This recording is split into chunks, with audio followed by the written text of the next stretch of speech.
So this is the breaking point. The final screams, the final cries before the system actually breaks down. The highest price in over 50 fucking years. America is greedy. That's all. With low-ass IQs who don't have the ability to think or to problem solve. But we do not live in a book. We do not live in a movie. This is real fucking life. We took God out of schools, out of homes, out of public life, out of the conversation completely. We're mentally, emotionally, and physically exhausted because we are living under fascism. To get that job, move up in our career, in our 30s, find our wife, have the kids, get the house, and just, If they stop loaning us money, because we don't have none, we're quadrillions in debt. I should be starving and jobless, almost homeless.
I haven't had a lot to say about inflation because it is what it is, right? But this has gone too far. This.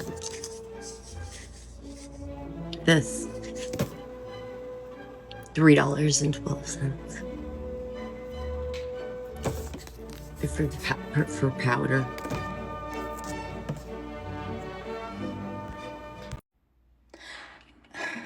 As an American, I just would like to say how exhausted I am with Congress.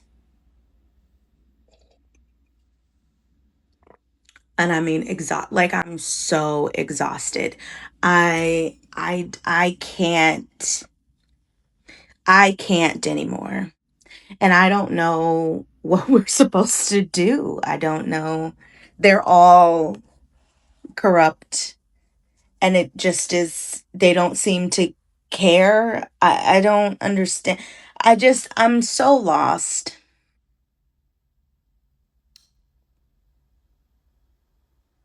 And this is how people end up in authoritative situations. Because at some point you just lose the will to keep fighting.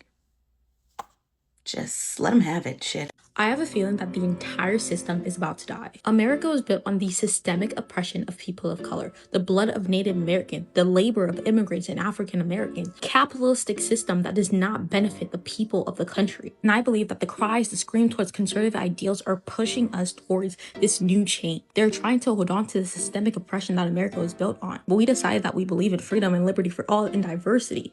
So therefore, that can no longer stand. The Epstein file, the victim speaking out, is showing us that from the top to the bottom, people are corrupt and this system needs to fall down. The war in Iran, the majority of people do not support the destabilizing of other countries. When the oppression system breaks, they don't just break, they burst. And I feel as though this is the breaking point. The final screams, the final cries before the system actually breaks down to be reborn. So do you think Trump got the note? Did you see on the news today that groceries were up to 33%? The highest price in over 50 fucking years. And this son of a bitch has the nerve to say, prices are going down, we're doing great. I get so sick and tired of hearing this, how great we're all doing. Has this guy ever shopped for groceries? I don't think so. 33 fucking percent it's up. 33%. So Donald Trump, I hope somebody shares this to him. Maybe you better listen to the people that help get you into office. Because they're fucking struggling. They can't afford to feed their fucking children. And you keep, you just over there, you're at the Chevy dealership just a couple days ago and replacing all your fucking cars with brand new Escalades because you're Your people in your group, they all like to ride in style. Well, ain't that nice? You're riding around in fucking Escalades and we got people eating Aldi's Fruit Loops because that's all they can afford. Aldi's Fruit Loops. Would you ever eat that? No. You've never shopped. You've never cooked. You just sit around being hand-served food, catered to, living a life of luxury, mocking and laughing at all the people that voted you in. Shame on you. Shame on you. The people that voted for Trump and didn't vote at all. What are you gonna do when not only can you not afford groceries, but you can't even afford the gas to get to the damn grocery store? Y'all wanted to make America great again so damn bad. Now look. What's great about you being starving and jobless? Almost homeless. I don't think we've ever had so many threats and other things happen other than when he was president the last time. It's only been 2 years. It's only gonna get worse. I don't know who need to hear these, but childcare was never supposed to be $2,000 a month. It was never supposed to be that. Car insurance was never supposed to be $600 a month. Okay? A box of cereal was never supposed to be $5. America is greedy. That's all. I am so fucking sick of the American education system. Has anyone else noticed in America, and maybe it's happening in other places of the world, but has anybody else noticed that through that reform and all that bullshit that happened like 20 years ago, American education system is pushing people through high school, it's pushing people through college, people who do the bare minimum, people who don't think. And now we have people in these professions with low ass IQs who don't know have the ability to think or to problem solve. And then bullshit things happen, like you're doing your taxes and there's something that happens, there's an error, and people just stare at the screen. Oh, I don't know what happened. And you get all these fucking problems and all these institutions, like, so fucking sick of it. What happened to smart people who think? And the only reason we ain't went down yet is the fact that they gotta buy oil with US dollars. If they choose not to use US dollars no more, we go down as a country that day. Literally, the only reason we up and going still is because they gotta buy our debt in order to get US dollars back to buy oil. Literally, if they sell their bonds, if they stop loaning us money, because we don't have none, we're quadrillions in debt. They stop loaning us money, we have nothing less, and the dollar goes down and we crash that day. I don't feel like everybody really understand how this works. And they not really seeing how this shit gonna get real ugly real fast if this shit happens. We took God out of everything, and now this country doesn't even know what the hell it stands for. That's the truth. We took God out of schools, out of homes, out of public life, out of the conversation completely. And then we replace them with feelings. Do whatever feels right. Live your truth. Don't judge anybody.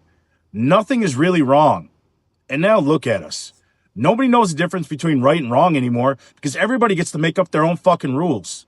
There's no standard. There's no shame, no accountability, no fear of answering to anything bigger than yourself. And I'm not saying force everybody to go into church. Believe whatever the hell you want to believe. But when this country believed in God, family, and country, we had direction. We knew lying was wrong, stealing was wrong, abandoning your family was wrong, hurting people was wrong. Now we excuse all of it, defend all of it, and call you hateful for saying if it's wrong. We didn't lose our way by accident. We took God out of the foundation and then acted surprised when everything started collapsing. You can't remove the compass and then wonder why everybody's fucking lost. Bring God back. Bring standards back. Bring this country back to its greatness. Drop your thoughts below. Everything going on within America right now, I've seen a lot of people make videos talking about how we're not angry enough and how we need to start the revolution and asking why aren't Americans revolting. But the real answer is that Americans are not ready for revolution because of the media that we've consumed around revolution has made us kind of romanticize it. Within a lot of revolution media that's coming out of America, it's usually just like this one main character who takes down the big bad and then everything immediately gets better. But we do not live in a book. We do not live in a movie. This is real fucking life. And the biggest thing is that you are not the main character. Since we've all been conditioned by, Western revolution media, a lot of people see like taking out the big bad or like the main ringleader of like everything that's going on. They see it as the final succinct way to wrap up all of the injustice that's happening within the government or whatever power structure that they seem incontent with. But that is sadly not real life. A lot of y'all are not ready to die in the name of revolution. A lot of y'all are not ready to not have access to water and food because we've destabilized the government and now we have to, take everything into our own hands. A lot of y'all do not know your neighbors' names. A lot of y'all aren't ready to see your friends die in the name of revolution. And a lot of Americans cannot even imagine living in a destabilized country, let alone destabilizing their own country. Revolution is not this magical fix-all to government corruption that a lot of people think it is. And I think people who are having these takes are very privileged, and that is a very American mindset type take. The revolution is not going to come anytime soon, especially for Americans, until we can de-romanticize this idea of rising up against the big bad and taking them out and building militias and being the main characters and building an army with your friends. That's not what it's like at all. That's not what it's like at all. And the way that y'all are speaking about it makes me realize that we're not going to be ready for a revolution for a long, long time. Am I the only one that's reached my tipping point on not giving a fuck? And I mean this in all forms and facets. As a millennial, many of us dreamed of going to college. We were going to get that job, move up in our career in our 30s, find our wife, have the kids, get the house, and just, live that American dream and enjoy life, go on vacation and do everything. And they have instantly snatched that up for us. And then imagine as a black person, you grew up in a world where you thought, these people are getting more advanced. They are not as racist as they once were. We are advancing as people. Then Barack Obama gets elected, and these people are like, you know what? All of this desegregation, all of this black people, all of this unity, all of this America being a melting pot, we don't fuck with none of that. We need to go back to make America great again and get all these motherfuckers out our country. And then you realize, oh nah, it's always just been about race. These motherfuckers are racist as shit. And then not only that, they take it up to the next level. And then we have these greedy fucking billionaires that need to take every fucking diamond penny from you. You're making more money than you ever have before. But all your money is going to fucking food, bills, and groceries because these motherfuckers need another yacht during F1 weekend. It's so fucking ridiculous at this point. What are we getting out of life besides fucking working and living for the next paycheck? And that's just to live for fucking rent. Majority of people aren't even being able to enjoy themselves on a day-to-day basis. And it's like, we can't keep going like this. What, we have to keep making more money every year just to live and survive? How long before how many people are going to be homeless? How long before you lose a job and you can't bounce back and you're homeless? And it's like we're reaching breaking points too. Why even care anymore? It's just like, be yourself unapologetically. And it's like, if these people want black people to be fucking ignorant as fuck, you might as well be ignorant as fuck because you've been trying to be your best version of yourself your whole life. And for what? They still look at you like you're a bad person and a thug, even when you're the best version of yourself. So it's like, be you, be yourself. Hopefully being you and being your best version leads to making enough money to survive, because surviving is rough in America right now. I want to make it abundantly clear that you are mentally, emotionally, and physically exhausted because we are living under fascism. This is what it feels like to live under fascism. This is the impact of fascism on your mental and emotional well-being. You will and probably are experiencing mental and emotional collapse that is translating to a physical collapse because your brain and body, your nervous system can only handle so much. The amount of dissociation that I'm seeing with my clients right now it's a lot more than usual. And I cannot help but notice that this week in America, this past week, the first week of 2026, has been absolutely uh traumatic, to say the least. Hell, it's been horrifying, and just getting worse. And I'm not trying to escalate something. I'm trying to, just name it and validate it and say, hey, this is what is happening. You're not crazy. You are just actually a person that cares and lives under a fascist regime called the Trump administration. So your mental health is going to reflect that.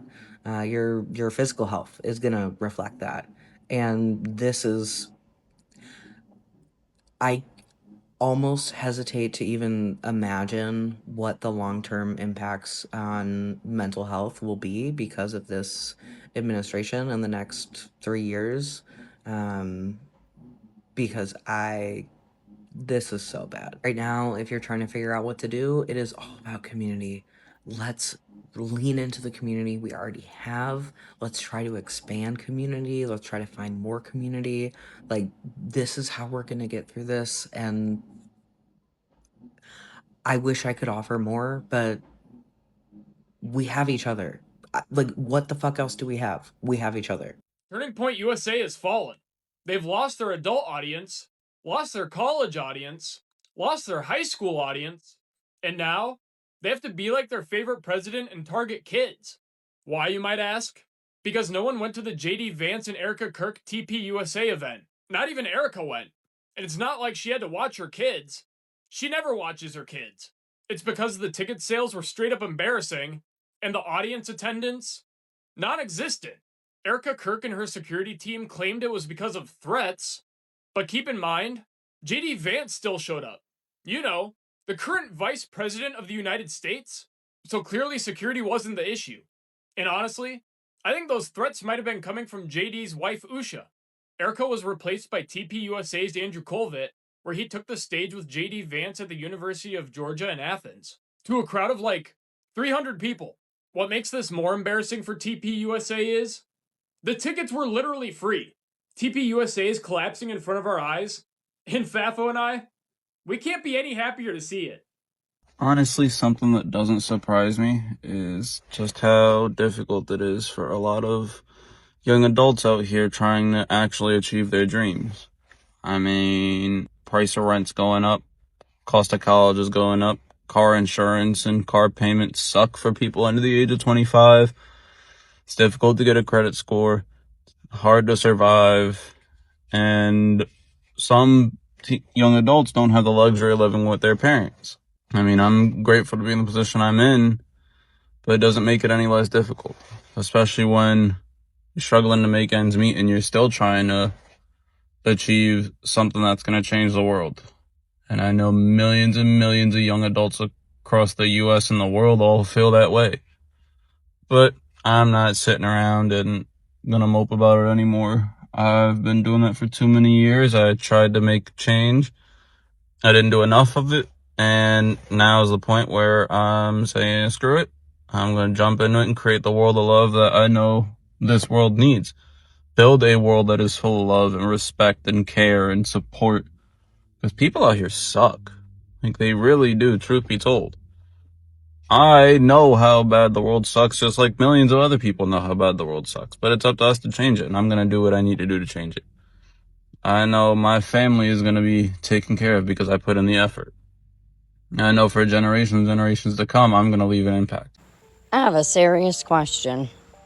What reality are we living in where we have a president that is so delusional?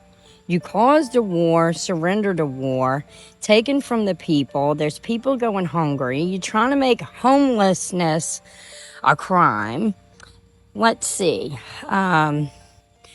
You got flat cameras to watch everyone's move, and you want to put people on a list on a government website because they have an opinion. I'll say this. If you have to manipulate what's going on, you need to be focused on what the fuck it is you're doing. That's not how this fucking works. And I know most Americans are one decision away from letting this entire thing come crumbling down, because that's exactly what needs to happen. Your best interest is nowhere in the picture as an American. We now know this. If you can't tell it's a fact, it's because you're in fucking denial because you want to be. But I know that nobody's going to continue to put up with this delusion, because that's exactly what it is. It's a delusion. Nobody wants to feed into it. And I'm sorry, personally, I'm not going to continue to go work and so that a government can harm me. Like, I'm not stupid in any sense. I see it for what it is. And so do many other people. I don't know how much longer he thinks he can get away with being such a fucking idiot. Some people just don't want to see reality, and that shouldn't be everybody's problem. 6 corporations own 91% of mass media. 6 billionaires control how we think. 6 billionaires control how we act. 6 billionaires control culture and make us believe that as Americans, we are divided. These 6 billionaires want us to believe that either the Democrats or the Republicans are going to come save us. That everything's fine, though, because they're giving us bread and circuses, they're giving us new movies, everything's fine. But in reality, everything is not fine. Everything is not fine when grocery prices are sky high. Everything is not fine when rent is getting harder to pay. Everything is not fine when the people are suffering and the people are told that they can't do anything about it. That we have to doom scroll our life away and make us feel like there's nothing left to do. But I believe that we have had enough. I believe that if people unite and fight and take our country back from the corporations that rule it and the Democrats and Republicans installed as corporate puppets, then our lives will be so much better. We will be able to thrive. We'll be able to afford things. We'll be able to create communities, connect with others again, and share our common humanity. I have a feeling that the entire system is about to die. America was built on the systemic oppression of people of color, the blood of Native American, the labor of immigrants and African Americans, capitalistic system that does not benefit the people of the country. And I believe that the cries, the scream towards conservative ideals are pushing us towards this new change. They're trying to hold on to the systemic oppression that America was built on. But we decided that we believe in freedom and liberty for all and diversity. So therefore, that can no longer stand. The Epstein file, the victim speaking out, is showing us that from the top to the bottom, people are corrupt and this system needs to fall down. The war in Iran, the majority of people do not support the destabilizing of other countries. When the oppression system breaks, they don't just break, they burst. And I feel as though this is the breaking point. The final screams, the final cries before the system actually breaks down to be reborn. All right, Joe, we are now seeing the housing market absolutely fall apart as 227,000 properties were foreclosed on just in the first half of this year. This marks a 21% increase from last year, and we're only halfway through the year. And at the same time, we're also seeing home sellers outnumber home buyers by 630,000, which is now the largest gap ever recorded in history.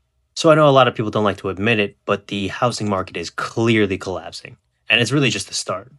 Very simply, people can't afford to pay their bills because of the hyperinflation from the war, and of course the number one bill is housing, or your mortgage. And when people can't afford to pay their mortgages, they go to sell. But when there's no home buyers willing or able to buy because of the hyperinflation from the war, the market collapses. That's just how it works. Prices simply have to fall to meet the buyers, or you face foreclosure because you can't afford your mortgage. And housing prices are still at the highest levels in history. Inflation adjusted, we're still way higher than the peak of the housing bubble in 2006. So prices have a long way to fall.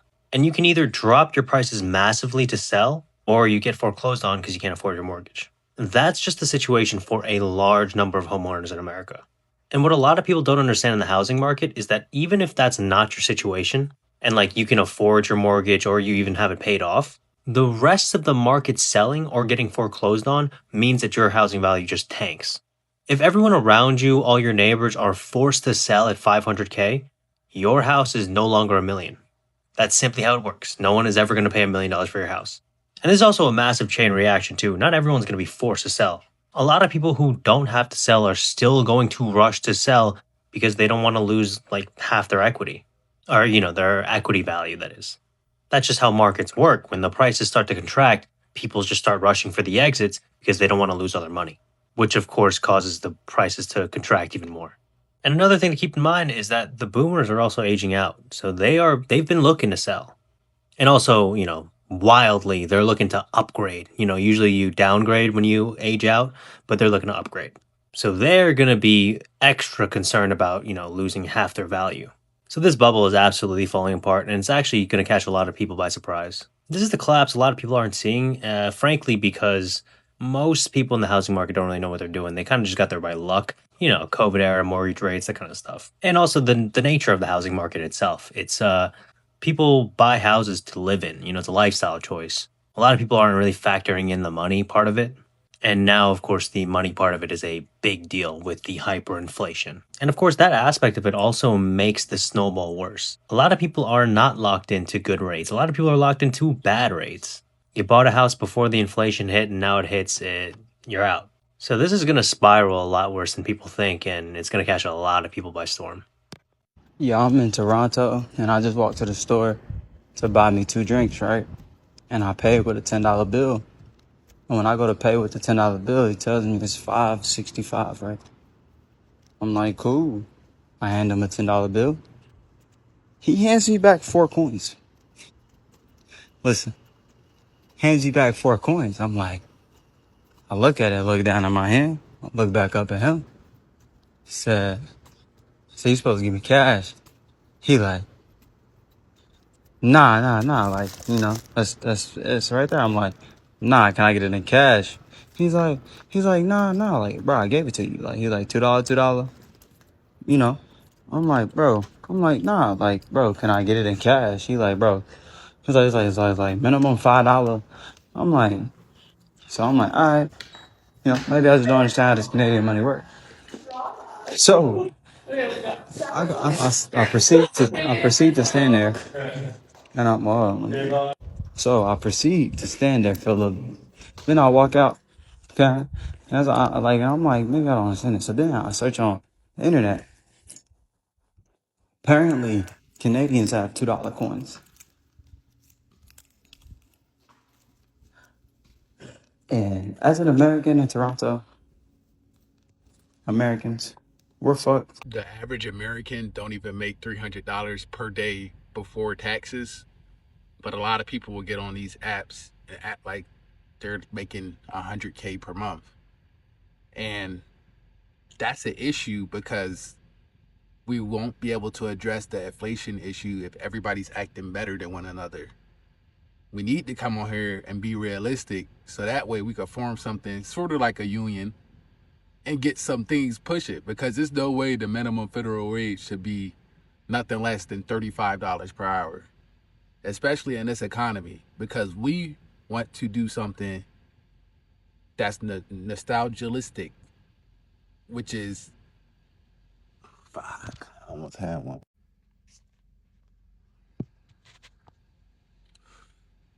because we want to buy a house like it's 1999 and not party like it's 1999, right? So let's get on the same page, let's be realistic, and let's get some things moving. But if you rich, congratulations, this for the normies.